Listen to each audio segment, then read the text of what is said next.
part of foolish investing is being a little more public with investments than a lot of people are, and celebrating your wins and also celebrating losses. Yeah. Do you have any stories of some big winners and big losers? Sure, yeah, I think everybody does. One of the big winners that it's no longer a public company, but it was when I bought it, was Gymboree, and I think anybody who has kids probably is familiar with Gymboree to some degree, but they sell children's clothing. And one thing that stood out for me with Gymboree was, as a father of daughters, it's not the easiest thing in the world to pick out clothes for girls. It's just, I don't have that intimate knowledge like my wife would. But Gymboree made it very easy. And so I first caught on to it really just as a consumer, and I thought, wow. And so I started looking a little bit further into the company. It was trading publicly at the time. And it just struck me as a very well-run business with a tremendous market opportunity and a great leadership team. Now subsequently, Gymboree was bought out by Bain Capital. They went private, but it was a nice hefty premium to what I paid for the stock. And so I considered that a great success because just everything kind of went really well with that one.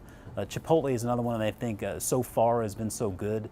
Recognized relatively recently that the company still had a long way to go as far as growing goes, and we've been able to really enjoy that growth and the returns that it's brought to not only the scorecards on Stock Advisor, but my personal portfolio as well.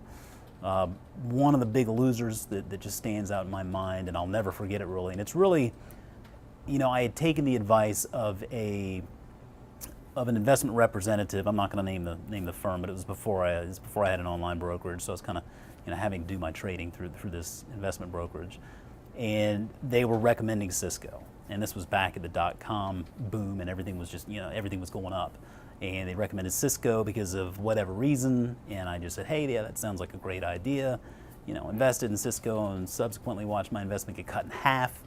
I thought, what in the world? What went wrong here?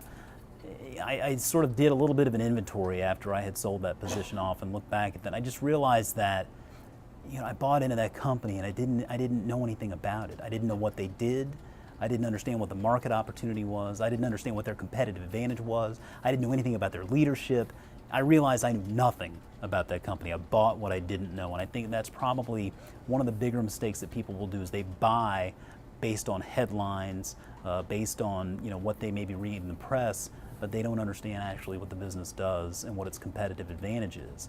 And really, that's key to the investment, right? You want to understand what they do, and you want to understand why they do it better than anyone else. And if you can't come up with those answers, then chances of success, I think, are very low, and you probably should invest in that company in the first place.